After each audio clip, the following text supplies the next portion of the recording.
What we see today as the spectacle fights of the Colosseum stemmed from a quieter origin. Bear with me, dear listener, for the history of early Rome and its gladiators is shrouded in a mix of fact and fiction. Perhaps more of a 60-40 split. One can never be too sure. The early fights leaned more toward the practice of religion rather than entertainment. They were funerary rites first and foremost, an elegant and rather expensive way to commemorate the dead by having 2 or more slaves participate in feats of courage. And what better way to display courage than through blood sports? These munera, or games, typically had gladiators fight to the death to honor a war general or wealthy aristocrat. It's believed that spilling blood would put the deceased soul at ease, an irony that must have flown through a gladiator's head as they fight to keep their own. So when did these events first take place? To that, I say, I don't know. Were you there? I certainly wasn't. Some historians argue that the practice originated from Rome's Etruscan neighbors, yet there's evidence of gladiatorial combat existing before the Etruscan assimilation into Rome. During the First Punic War in 264 BCE, Decimus Junior Brutus held a munus, the first existing documentation of gladiatorial combat. In the heart of Rome's Forum Boarium, Brutus honored his father in, at the time, an unconventional way. An oval surface filled with sand was erected in the center of the Boarium, with his father's funeral pyre alongside it. 3 pairs of slaves, adorned in the armor of the Samnites, Gauls, and Thracians, fought in the sandpit until half laid dead. The first few munera were private events, often taking place in someone's home or courtyard. However, these blood sports always seemed to draw a crowd, and a shift to move these funerary rites to public areas became more commonplace. Spectators often crowded around the oval arena, and it was not unheard of to construct temporary wooden amphitheaters for the bigger events. As time progressed, the allure of the gladiators grew ever more present. Aristocrats realized they could gain favor with the populace by hosting gladiator games. The bigger the event, the better their approval. It was during the reign of Julius Caesar in 90 BCE that an evident shift from funerary rites to monthly Colosseum entertainment became the norm. Believe you me, dear listener, these games were the talk of the town when they occurred. It's said that Caesar held a game with over 300 gladiators to honor his dead father, a grandiose event that at the time had never been seen before.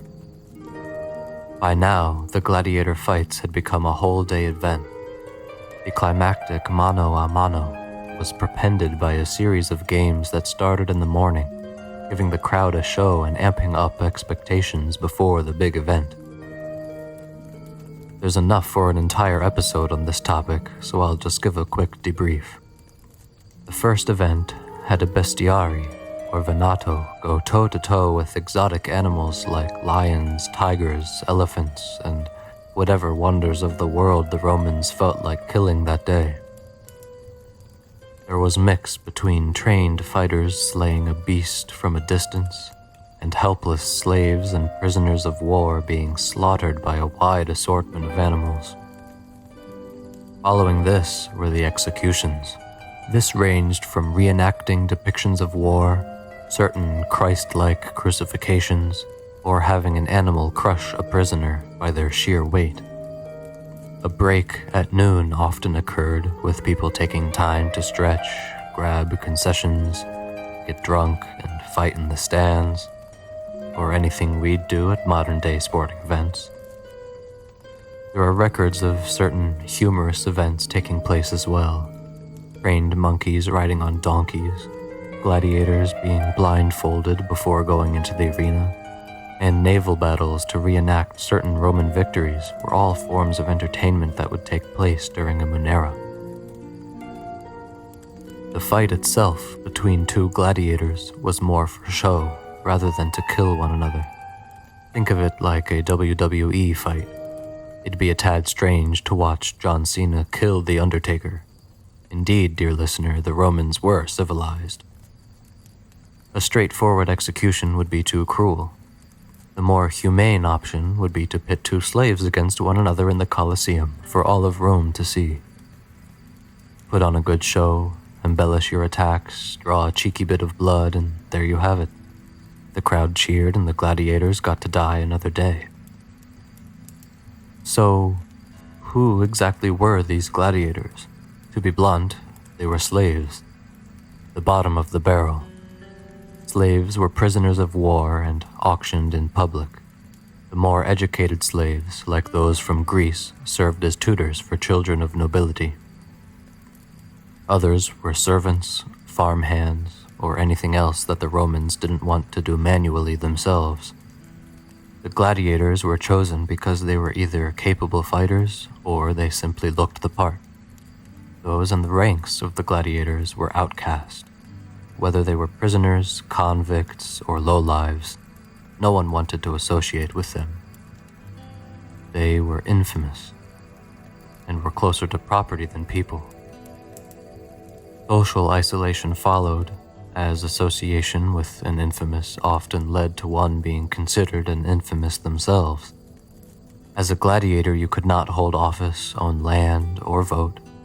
A gladiator's entire being was owned by their lanista. There were occasions of emperors and aristocrats joining the gladiator ranks, but this was seldom seen for the variety of reasons mentioned earlier. Once a slave was chosen to become a gladiator, they were moved to a ludus. This would be their home until they died or were freed by the sword. Imagine an austere home, one far removed from the splendor of Rome's grandeur. The ludus was a place of discipline, sacrifice, and relentless training. Within these walls, a grueling existence awaited the swordsmen, shaping them into the formidable combatants of the arena. Life here would be a repetition of combat drills, physical training, and eating. So honestly, not too bad. By the late Republic, it wasn't uncommon to hear of free men joining the gladiator pits to escape debt, poverty, or the boredoms of a privileged life. But I digress. Point being, you were fed and taken care of, much like how cattle is taken care of until they're not needed. New recruits were called novicius and would be assessed by the lanista, the doctores, and the medici. The lanista was the end-all be-all for the gladiators. Usually an ex-gladiator themselves, the lanista's word was law, and they were responsible for renting out the gladiators to events and games. They'd be the ones compensated when their gladiators died, which seldom happened. The big tariff for killing another also helped death in the arena be a rare occurrence. The doctores were the weapon specialists. They oversaw the training regiment for the novicius, honing their skills in specific combat styles. The medici were the doctors for the ludus. Galen, a Greek physician, was one of the more famous medici. His documentation on gladiator livelihood is one of the reasons we can understand them with such great detail. Good job, guy.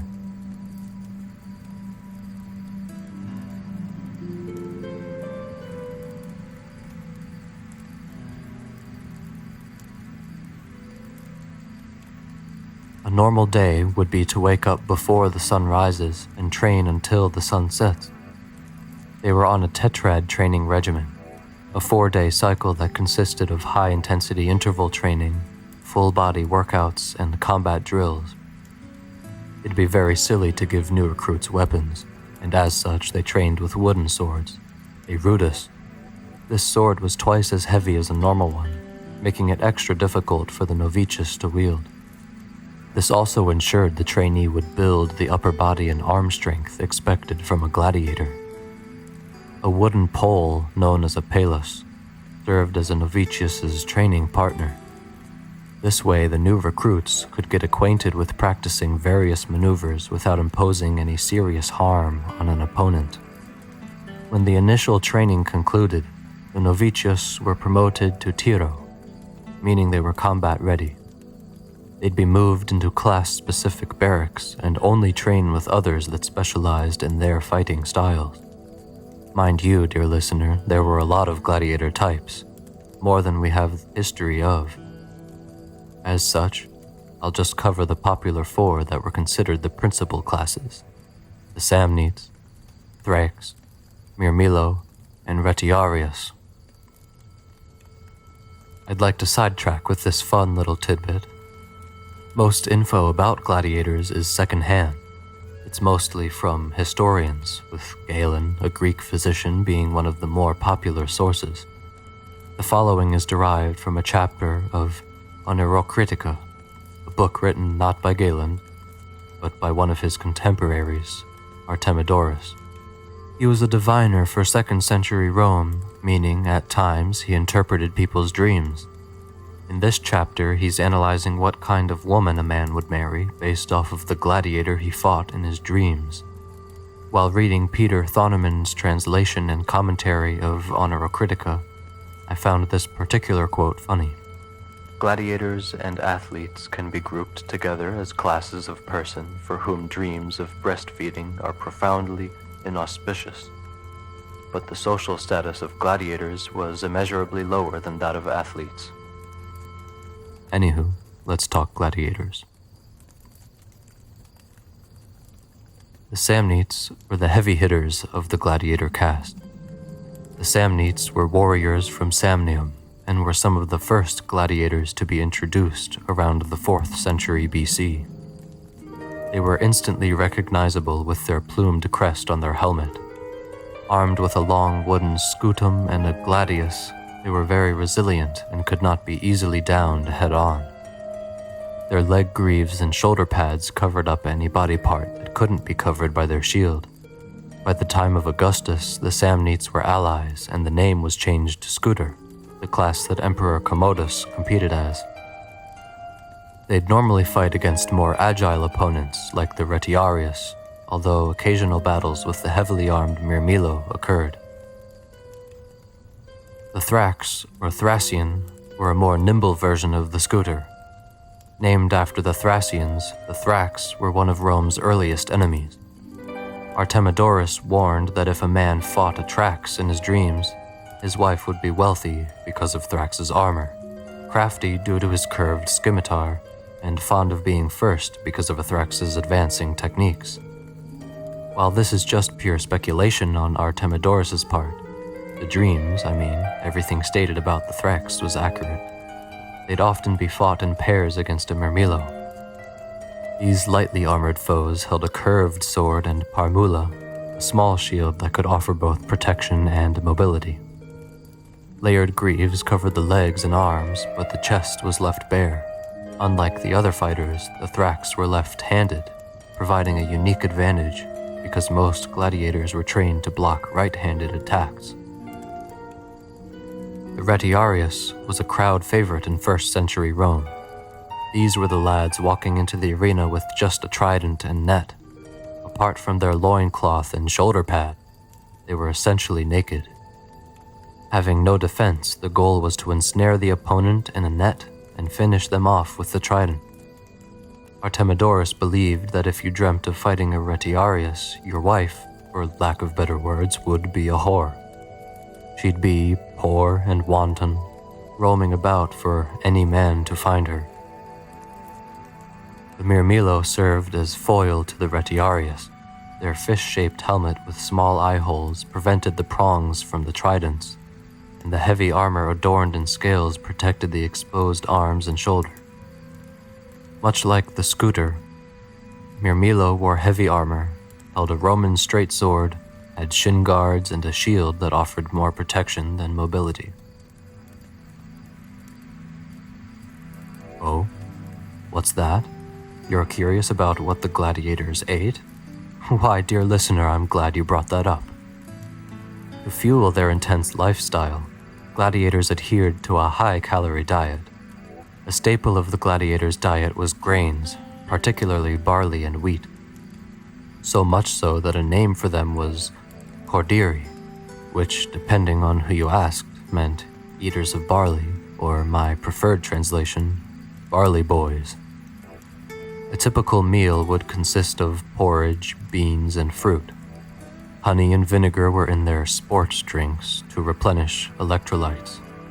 A calcium drink made of charred bones and plants was also cited to be among their diet. Water, of course, was the preferred liquid. However, on the rare occasion they'd have meat, typically whatever animal died that day at the arena, but this was a rare event. Gladiators were still at the bottom of the social circle, and as such didn't get access to meats. Anywho, I feel like this has gone on for far too long. If you're still awake, maybe try starting again from the top, or check out another episode on our app. Up to you, really. We will most definitely talk about gladiators again, dear listener. Fret not your little heart. If this notice was too alarming for you, I apologize. I'll read to you this letter from the philosopher Seneca and his rather pessimistic view on the gladiatorial sports. By the end of it, you'll hopefully have dozed off. There is nothing so ruinous to good character as to idle away one's time at some spectacle. Vices have a way of creeping in because of the feeling of pleasure that it brings. Why do you think that I say that I personally return from shows greedier, more ambitious, and more given to luxury, and I might add, with thoughts of greater cruelty and less humanity, simply because I have been among humans? The other day, I chanced to drop in at the midday games, expecting sport and wit, and some relaxation to rest men's eyes from the sight of human blood. Just the opposite was the case. Any fighting before that was as nothing.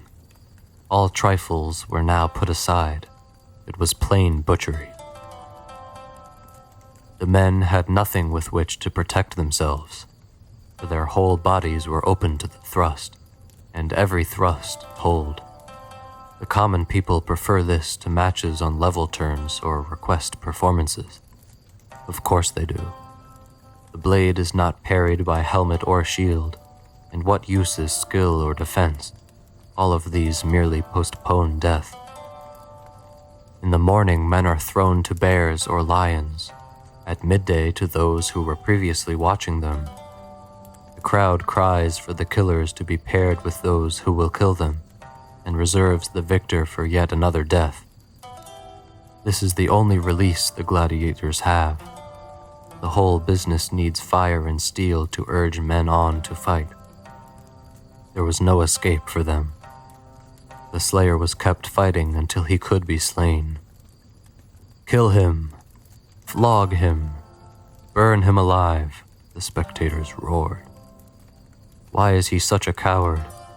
Why won't he rush on the steel? Why does he fall so meekly? Why won't he die willingly? Unhappy as I am, how have I deserved that I must look on such a scene as this? Do not, my Lucilius, attend the games, I pray you. Either you will be corrupted by the multitude, or, if you show your disgust, be hated by them, so stay away.